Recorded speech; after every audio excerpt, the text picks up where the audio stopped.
Welcome to Electripreneur Secrets, the Electricians podcast. I'm your host, Clay Newmeyer, with my esteemed co-host, Joseph, the sales bot Lucani. We're here to help you master sales, simplify your pricing, and deliver premium level service. And today is no exception. We've got a great little topic for you to help you on that journey to maximize your potential as a premium service provider. Joseph, what are we talking about today? We're talking about a little bit of an unusual one, but I feel like it's definitely relevant for a lot of people. And that is, we get a lot of requests or a lot of people asking things like, oh, are you going to X event? Are you going to be speaking at X event? And they'll like just start name dropping things. Like, you're going to this one? Are you going to that one? Are you speaking at this? And the answer has always been a very strong, resounding no.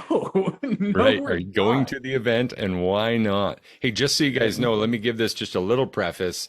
We're not going to name drop because this isn't an attempt to throw sand, just so you know. It's just the literal facts behind why you're not going to see us at an event, but it's not about us. This is still about you with real actionable advice today. It's also about maybe why you should reconsider attending an event yourself. Yeah, it's one of those things where, once again, there's no intention to dissuade you from going to any particular person's event for any particular reason, other than here's the facts of what we've seen from both being speakers as well as also being attendees. I mean, Clay, how many hundreds of thousands at this point have you put into your own personal education? I'm sure some events were included in that. Yeah, at this point, I'm over 200K. And honestly, one of my favorite mentors of all time that I got to see live in a town I used to live in, Kelowna, BC, Darren Hardy flew out.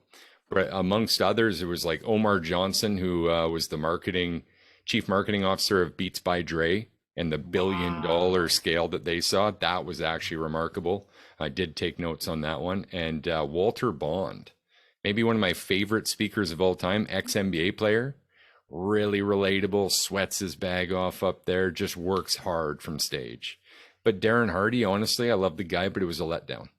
It was a sales pitch. It was an obvious closer sales pitch. We left early. It got awkward. How about you? Actually, you have a story about speaking at one of these events. Yeah. You got through that. Yeah, I was going to say, literally, it's one of those things where, I'm not going to name drop anything because I don't want to speak any ill on anyone. But it's one of those things where I got a chance to speak my story in a way that was great. And yet at the same time, realized that it wasn't really my story that was meant to be put out.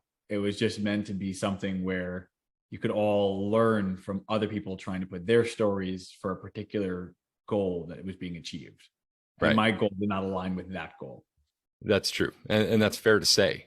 And so just to call that out, that goal and the difference, and why right in the beginning here, why we'll say you're not going to find us there, not at this point. And it's because we're focused on impact, which is a focus on fulfillment. We're trying to change an industry right now by bringing something new and really bringing people together to celebrate a cause for service electricians instead of pushing us aside and treating us like the last resort.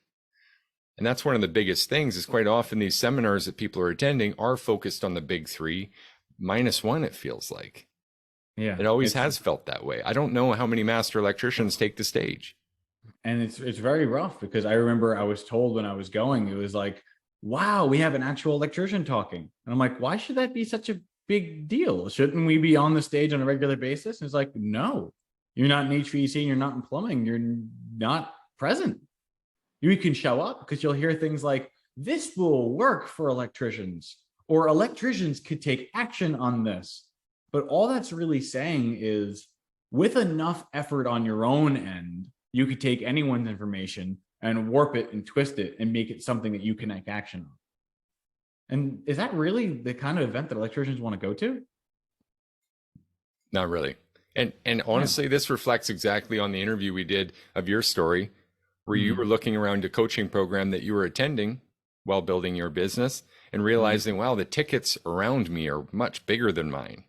Oh, yeah. And you're hustling your butt off to get to that level, but electrical's not the same game. Yeah, I honestly was chasing a number that didn't really make sense for our industry. I thought that every service, a residential electrician, at a minimum, we needed to hit at least 20,000 a week. That's what I was told. So I was doing $5,000 a day in residential calls, thinking that that was the bare minimum and that I'm turning my gears and chasing it. But the only reason why that was is because I was constantly exposed to a trade that wasn't our own. And just to And do the math quick, 20,000 a week times a little over 4 weeks a month, that's your $1 million year. yeah, we were consistently hitting over $100,000 a month Right. on a very, very consistent basis, just in residential service calls. So going back to this and the point of today, then, should we attend the events? Should you attend the events? There's some scary statistics that we want to flush out here today. So A, Right. we've already recognized now that it's not electricians on stage. Mm-hmm. B, we're here doing this 5 days a week with actionable advice because this is about fulfillment. We didn't actually label what the seminars are about. It's marketing. It's marketing and sales. Everyone come on, let's sing Kumbaya. Let's talk about how great other people are. And then let's try to sign some contracts in the process. I mean, it's got to come from somewhere, right? I mean, you think about it, the ultimate goal behind these things. And once again, I'm not trying to belittle anyone for doing it because it's a great strategy. You know, you get everyone amped up in a room and feeling that they can believe something. The best time to take action is when the enthusiasm is high. I can't blame you for wanting to pursue that direction. But at the end of the day, can I just jump into the math behind it? Yeah, do it. Jump. The thing is, if you actually look at the numbers that support the average convention, if you take 100% of all the attendees, 100% paid to go, except for maybe someone who paid for them. So you have 100% saying I'm shelling out 5,000, 6,000, 7,000, 10,000, whatever the ticket amount is. That's 100% of people are willing to shell out. But did you know that 90% of the people that go to almost any event are not the ones that take maximum back from it? 90%.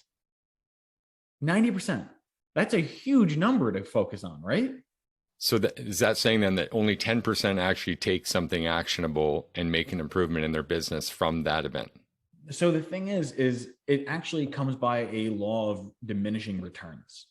So let's say you have 100%. I can actually walk you through step by step. So 100% of people join and they paid for the group. So now you have 100% of people in a physical room together and you have a speaker. And let's say this person is the best speaker since Gandhi. He just goes on and just talks and talks and talks and talks. And we're all like, yes, this is something we want to do. We're going to take action on. This is Friday, right? Now, Saturday comes, Sunday comes, you're traveling, you're at the casino, you're doing something. You've got 48 hours of separation between you and your goal. Now, Monday comes, it's a little harder to remember exactly what the person said. It's a little harder to remember exactly what they pumped you up with. It's a little harder to remember the stats behind what they said. But you still are rah-rah and you're going to go for it. Do you know that right there, just that weekend alone, a drastic decrease is going to happen of people who are going to want to take action? Just 2 days. Did you pay $10,000 for 2 days of drop? No. So the next thing then is you continue on. You say, all right, assuming you took notes, now you have to be someone who's saying, can I take action on these results? Just because you have notes and you have a path, does that mean that you actually know personally? Is it tailored to you of how you can overcome it? Not often either. So you end up trying to implement something that isn't necessarily quite meant for you, wasn't specifically for us, for damn sure. And then now you're in a situation where what? You have even less people who can do it because more and more time goes by. Within 1 week, that's all it takes. 1 week of disaction, action itself drops to only 10% of people who are willing to retain and actually take action on the assignment they were given 1 week prior. Ouch. Doesn't that blow your mind? Yeah, but it doesn't surprise me either because that is the barrier to success. But unfortunately, the thing's a bit of a smokescreen. And I think we have to also tie in, there's some, let's say, I don't want to say ego to it, but filling the social cup. There's something exciting about going and meeting some of these guys you get to hear on here. There's something exciting about saying, hey, I'm going to go in a room full of people that are jazzed up. By the way, the word motivation, did you realize that that actually is inextricably linked to action? The word, by definition, is influence causing action. So without the action, it's nothing. It's just, you got excited. It was just an emotion. It passed. It's over. Nothing you can do with that. So yeah, I mean, not only is that surprising, it's devastating. Because the thing is that at the end of the day, you're right. Like if you go to an event and you say, you know what, I'm going to pay X dollars because I believe in the vision, I believe the story that's being told. And I'm not saying that the stories are not true. I'm not trying to say that to anyone. But what I am implying is that if it's not your story and it's not your path and it wasn't specifically designed for you, it's very possible you can get lost along the way. So the goal is that if you're going to go to certain events and understand that it's up to you to take action. It is your responsibility to say, what I gain from this is what I put into this. Are you going to go to the casino the night before? Are you going to stay up the night before? Did you fly all the way across the country to go to an event and be in a room just to be around these people? Or did you do it because you felt that the information you're going to receive justified a big ROI on the investment you put in for the ticket? And that's just it. Yeah, you nailed it. You nailed it. We justify, just the same as our clients buy with emotion. That's what sells seminar tickets too. The videos, the music, the names, the faces, all of it, everything we cash in to get that ticket, it's all emotional. And it justifies with logic by saying, hey, I'll get an ROI from this as well. But as you've just pointed out, only 10% do. Because only 10% are willing to dig in on it. Like, I'm sure you sit down, there's going to be some amazing speakers in general. People don't go to an event unless they've been accomplishing something, right? Yeah. So you get into a room with these high performance people. But is it just the information alone that made them successful? No. Anyone could hold the Encyclopedia Britannica and say, I have all the encyclopedias in the world, I have all the knowledge in the world. But unless you can take action on even a tiny portion of it, you won't even have the opportunity to grasp the world. You can't even grasp your own world. How are you going to master the world of others?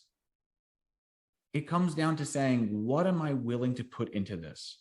And do I truly believe that if I put this 10 grand, this 5 grand, this 2 grand, this 1,000, who cares the amount? If I'm going to put this into something, will it give me enough information that I consistently believe is going to bring me more than this on a consistent basis? If the answer is yes, then go in bulk, bring more people. But if you don't, then there's other avenues that we can talk about how you can learn. Definitely. So generally speaking, in favor of just having impact, as we said, where we're standing on this topic, and quite often you'll find us standing against things. Here's us adding polarity again, standing against a world that isn't serving electricians currently, not until us and what we've begun here. You're not going to find us there. That's just the facts. We can be here with you 5 days a week at a time that's actually suitable and conducive to action. Right? Otherwise, I mean, going to that seminar is like going to a coaching call while drinking on a Friday night. And how often does that work? It's like, I'm sure there's some people who've tried it. It may feel good at the time, but it's not going to give you lasting impact. Definitely. I feel like it ties into something else too. There's a bit of an exercise we've done before, and it's this whole perspective of the 3 S's. And it's something I've actually borrowed from Tony Robbins before, but he says it well and it makes a lot of sense. We've got strategy, story, and state. All 3 are vitally important to our success and our self-management, personally and in business. But let's talk about that in the context of business for a minute. Strategy. Going to a seminar can feel like a strategy for an ROI, for growth, as we've uncovered here, right? Having a sales process is a strategy. Having flyers at the door is a strategy to get leads. There's numerous strategies. In fact, if you go to a Google search right now and type in how to increase sales in my small business, you'll get about 4.5 billion results in half a second. And they all work to some degree. They're all requiring your action. Your actionability is what sets you apart from the next. That's 100%. the only thing that produces ROI. It's not the paper in front of you, right? Joseph sold 1.3 million out of a van from a podcast, or not a podcast, iPad note section Yep. with no letterhead, no fancy shit like we talked about in the F the price books conversation and presenting options. All the fancy stuff, all of that is just glitter, right? And glitter's QuickBooks and actually, Google Notes. it's actually Really glitter's all we actually ran. polluting the planet, right? So we got to be careful with that stuff. That stuff's just emotional. And it's dragging you into this thought that this is the next strategy I need. This is that next shiny thing. This is the squirrel. This is what's going to serve me best now. Next from strategy is story. We've talked about this before too. I am the two most powerful words in this language because what follows is. 100%. So the story you tell yourself, right? So we get jazzed up about these tickets. We buy them. We justify it with logic saying, hey, I'm going to get an ROI. This is my next strategy. Then you say, I am going to this. I'm going to have a great time. I'm going to meet lots of people. I'm going to get all this stuff. But then the booze turns it around. It gets negative. Whatever happens, go ahead, jump in there. I want to say there's one other thing that happens, and it's so common for so many small business owners. And I get it. I was there myself too.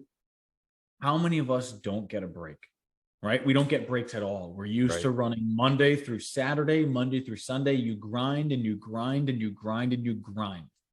And you're told, hey, there's a conference you can go to in a fun place with other people that are also having fun. But this is a business conference, but it's also in a fun place. And you can justify it as a business expense. And oh, by the way, it's at the end of the year, so you can write it off. And there's just all these things that you're like, yes, this is what I want to do. And the thing is that it's not a break. Don't go because of the location. Don't go because it looks fun. That's the opposite of what you're trying to do. Go because you think it's going to help you. Don't go if you think you're just needing a break. Because if you just needed a break, couldn't you take the same amount of money and go on a nice trip? Yeah. Actually rest. Yeah, there's no rest happening there for sure. And the last S was state, and the most important. So managing your current state. What am I going to take from this right now? Right? So people get that backwards. Flip it upside down. State, story, then strategy. And someone who's properly managing their state would take the numbers that we've said today and recognize immediately that that conference might not be worth going to if it's for the reasons that you're using to justify it. Unless you can manage that state throughout. Unless we're actually going to treat this like school and study and learn from these people and try to get more from it. But otherwise, you'd be better off to show up here 5 days a week. Take your coffee break at 10:15 a.m. Pacific, or take your lunch break at 1:15 Eastern, noon 15 Central, and sit with us for 20 minutes, half an hour. Write down the action items we give you and go and do something with it.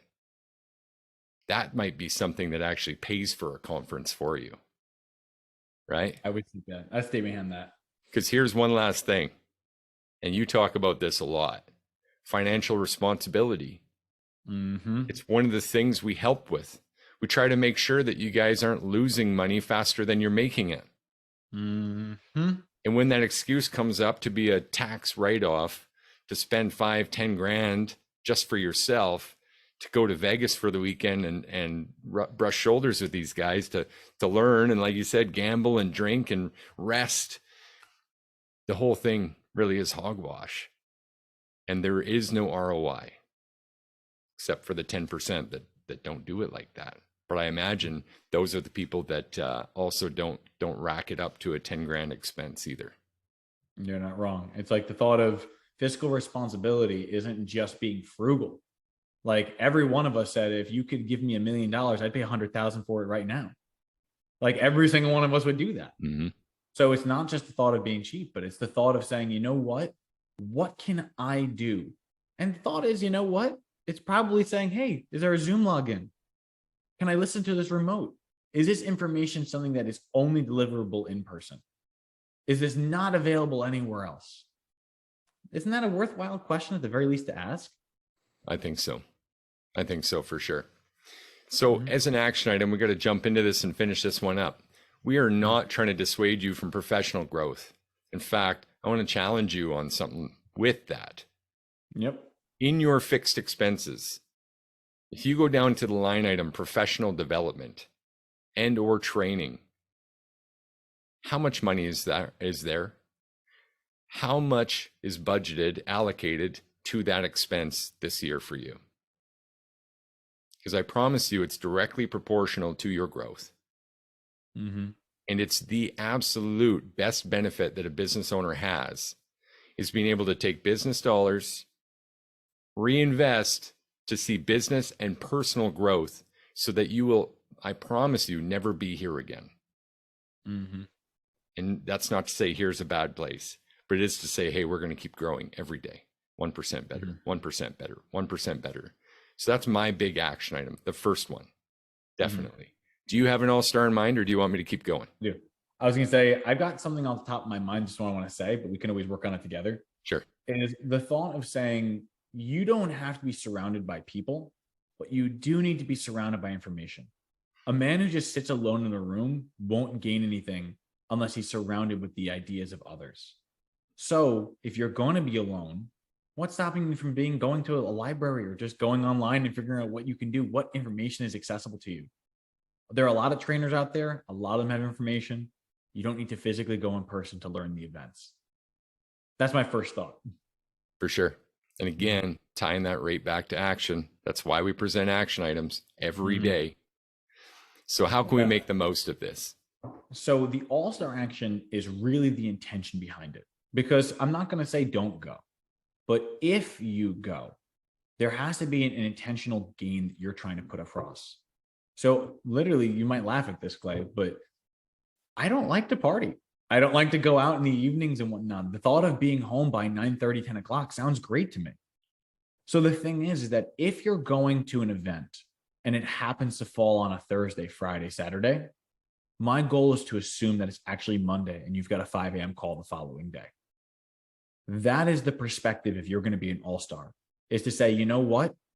Yeah, I'm not home right now. I don't have to worry about waking up for the kids. I don't have to worry about waking up for work. But I want you to wake up as if you had to anyway. Because if you have to wake up the following day, early to bed, early to rise makes a man healthy, wealthy, and wise. That's Benjamin Franklin. The guy knew what he was talking about. Always make sure that you're focused the night before and you're willing to say, after the knowledge is done, this is just a work day, no different than the others, and I'm going to go to sleep at the end of it, or I'm going to take actionable action on it at the end of the day. Does that make sense? It does. Yeah, I love that. I do. And like I said, guys, and began to say with the first action, having that number figured out, budget for it, actually do some real logical calculations of who's offering what ROI. What does that look like? Right? For example, in all of our pricing structures for everything we do in our programs, everything is reasonably priced at a 10x or 1/10 ROI intention. Meaning our lowest program and our mid program have the same intention behind it. If we don't have that sight set on a 10x ROI, right? Like, what's the point, right? What's the point? We want people to win. So now let's take the inverse of that and everything we talked about today and say 10% of people saw an ROI, not 10x. A tenth of the people saw an ROI from a seminar on average statistically. That's not enough. It's not enough. So as you guys take these actions, as you follow along with us, feel free to reach out with your wins, guys. We can't wait to put you on our win wall, get your name up there. This has been another episode of Electripreneur Secrets, the Electricians podcast. I'm Clay Newmeyer. It's my best friend right here, Joseph Lucani. And we're here helping you guys master sales, simplify pricing, and deliver premium level service. We'll catch you next time.